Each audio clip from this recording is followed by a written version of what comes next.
لو تناهيتم إلى سر الحياة وصنعتم كائنا حيا نرى.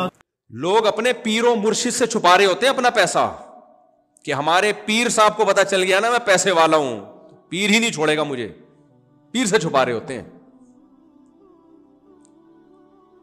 تو پہلی تو اپنے اندر یہ کوالٹی پیدا کرو کہ لوگ آپ سے پیسہ نہ چھپائیں. میں تعریف میں نہیں کہہ رہا, میرے اندر بہت ساری خامیاں ہیں, صرف موٹیویشن کے لیے. مجھے لوگ میرے سے اپنی آمدن چھپاتے نہیں ہیں الحمدللہ. بڑے بڑے کروڑ پتی تاجر آ کے بتا دیتے ہیں میرے پاس اتنا پیسہ ہے. ان کو پتہ ہے کہ مفتی صاحب کی صحت پہ کوئی اثر پڑے گا نہیں, کیونکہ ہمارے حضرت نے ہمیں سکھایا ہے جو تمہاری جیب میں بس وہی ہے تمہارا, دوسرے کی جیب میں جو ہے بھائی وہ اس کا ہے, اس کا رہنا تو اسی کا ہے بس.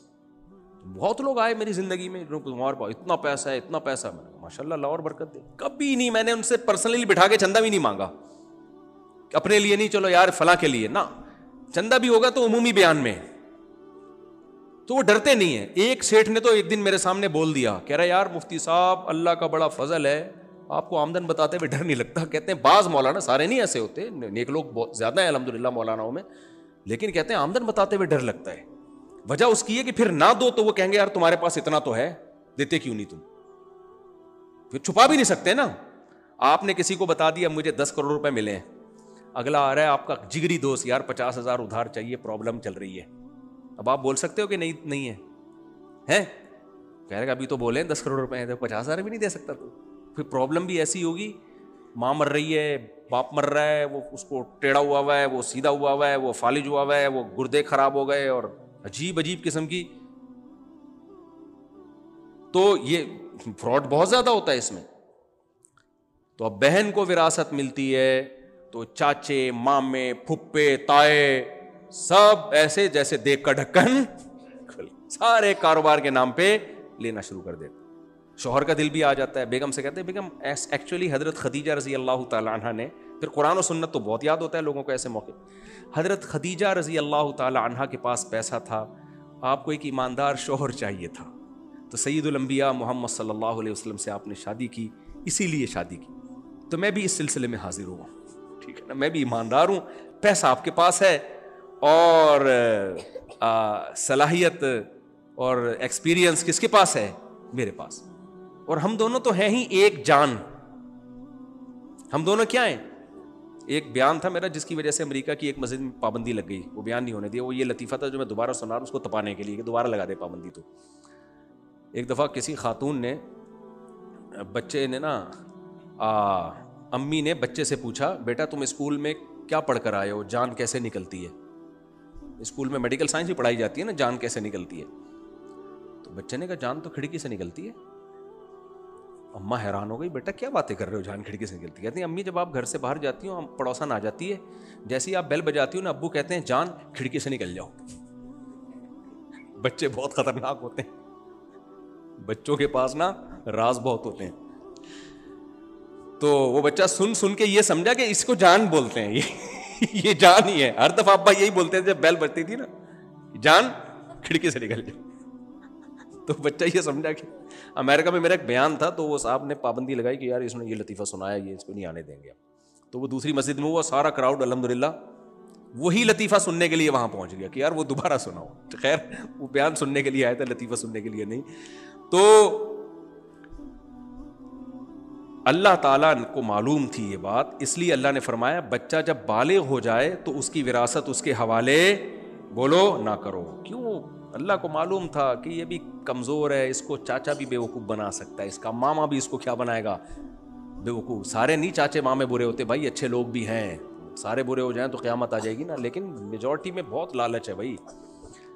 تو ماما بھی بیوقوف بنائے گا, پھر لوگ اس کو غبن فاحش کے ساتھ چیزیں بیچ دیں گے, مارکیٹ ویلیو کم ہوگی, سہانے باغ دکھا کے 1 کروڑ کی چیز 10 کروڑ میں پہنا دیں گے اس کو. 20 مسائل ہیں, اس لیے اللہ نے فرمایا فَإِنْ آنَسْتُم مِّنْهُمْ رُشْدًا فَادْفَعُوا إِلَيْهِمْ أَمْوَالَهُمْ. دیکھ لو اگر یہ سمجھدار ہو جاتے ہیں, مشور ہو گئے, ان کو پیسہ کا استعمال آ گیا ہے, تو پھر ان کی وراثت ان کے حوالے کر دو.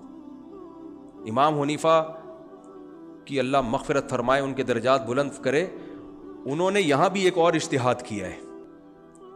وہ اجتہاد انہوں نے یہ کیا, ان کی رائے یہ تھی کہ اگر اس میں بھی ہم نے باؤنڈری نہیں کی نا کہ رشد و ہدایت کی ایج. تو اس پہ بھی نقصان یہ ہو سکتا ہے کہ لوگ اس بچے کے مال کو روکے رکھیں گے 90 سال تک, دیں گے ہی نہیں اس کو کہ ابھی تم سمجھدار نہیں ہو, اس کے حق تلفی ہوگی اس میں.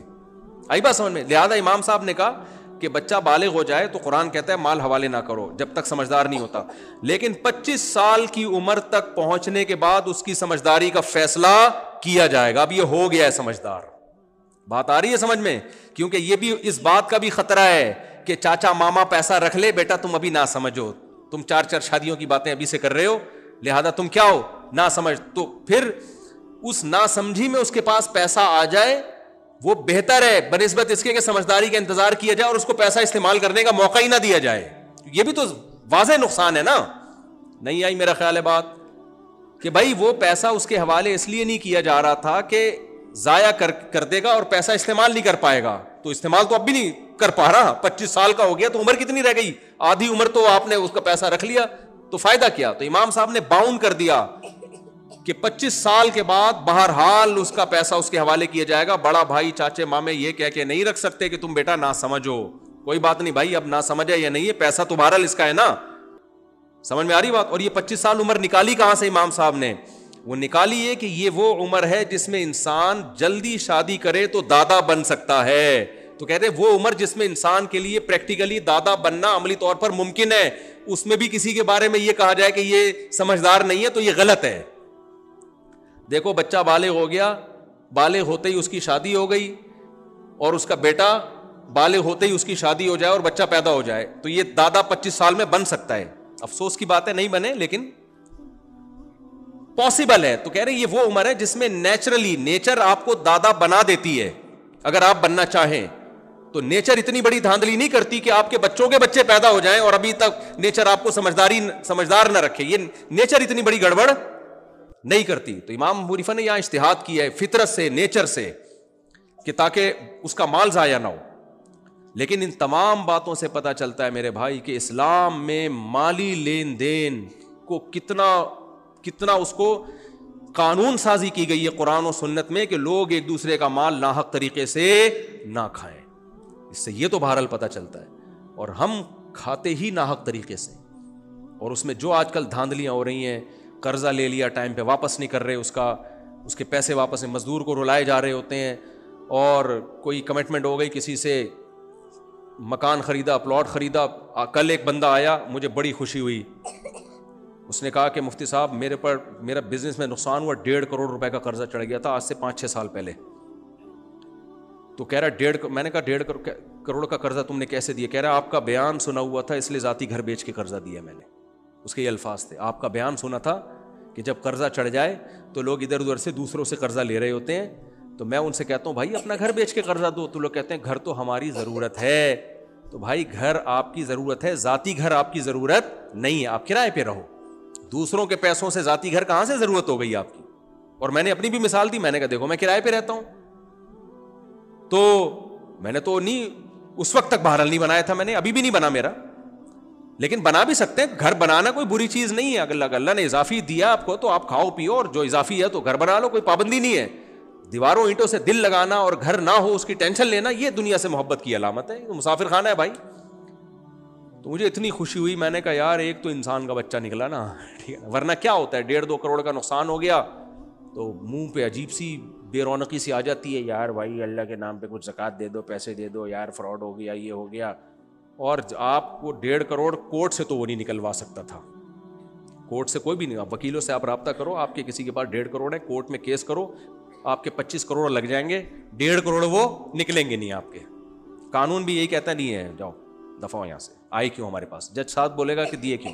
کچھ ہے وہ قسطیں وسطیں بنتی ہیں, لیکن وہ بھی وہ روتا رہے گا جج کے سامنے جا کے, ہے ہی نہیں, چور لے گیا, ڈاکو لے گیا, وہ ایسا روئے گا. تو اس بندے کے, یہ کل کا واقعہ, پرسوں کا واقعہ ہے, مجھے اتنی خوشی ہوئی, ینگ لڑکا ہے, اس کو تو ذاتی گھر میں زیادہ لوگوں کو دلچسپی ہوتی ہے. تو کہتا ہے بھائی میری والدہ رکاوٹ ڈال رہی تھی کہ نہیں ہم ذاتی گھر نہیں بیچیں گے. کہتی ہیں, میں نے کہا اماں مفتی صاحب کا بیان ہے, قرض دیکھو, نبی صلی اللہ علیہ وسلم جو قرض لے کے مر جاتا تھا اس کا جنازہ نہیں پڑھاتے تھے, صحابی رسول کا جنازہ نہیں پڑھاتے تھے, جب تک کوئی ذمہ داری نہیں لیتا کہ میں اس کا قرض ادا کروں گا, جنازہ نہیں پڑھاتے تھے آپ. اتنی حیثیت اسلام میں مالی لین دین کی, اور ہم پوری دنیا میں 2 نمبر الحمدللہ مشہور ہیں.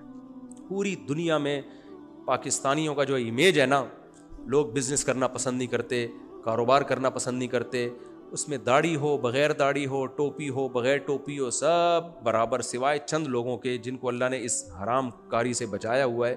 میجورٹی ہم میں ایسی ہی ہے، پیسہ دو اس کے بعد وہ واپس کرنے کی فکر کرتا ہی نہیں. قومی ترانے لے کے بیٹھا ہوا ہوتا ہے، جب جاؤ گے ایک نیا ترانہ شروع آئے گا، پھر دوسرا، پھر انڈیا کا ترانہ سنائے گا، پھر امریکہ کا قومی ترانہ سنائے گا، وہ سناتا رہے گا. یہ ہو گیا، منہ عجیب سا ہو گیا. بھائی تو دے، صحیح ہے نا، جو جس کے پیسے بنتے ہیں کیا ہے وہ دے.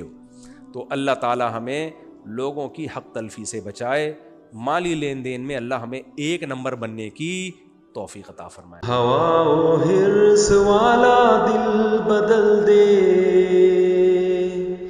میرا غفلت میں ڈوبا دل بدل دے.